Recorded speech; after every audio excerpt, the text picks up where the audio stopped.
नाशिक जिल्ह्यातील अनेक भागात पावसाची संततधार सुरू आहे। यासोबतच धरणाच्या पाणलोट क्षेत्रात पावसानं दमदार हजेरी लावल्यानं जिल्ह्याच्या धरण साठ्यात चांगलीच वाढ झालेली आहे। दुसरीकडे मात्र सिन्नर, बागलाण, येवला तसंच दिंडोरी तालुक्यातील नागरिक आजही पावसाच्या प्रतीक्षेत आहेत। गंगापूर धरण परिसरातून आढावा घेतला आमचे प्रतिनिधी महेश महाले यांनी।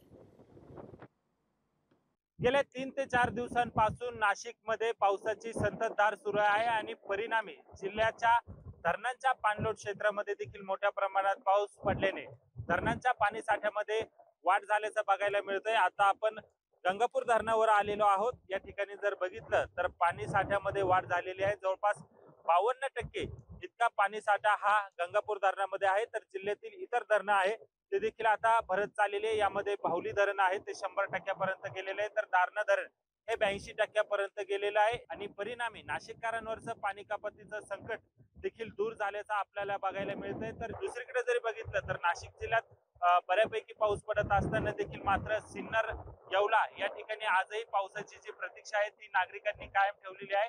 कारण जिल्ह्यातील 3 ते 4 धरणे हे अद्यापही कोरडे आहे। मात्र या दुष्काळग्रस्त भागांमध्ये देखील पावसाच्या प्रतीक्षेत बळीराजा आता वाट बघून आहे। महेश महाले, लोकशाही मराठी, नाशिक। लोकशाही मराठी ऐका, पहा, जागरूक रहा।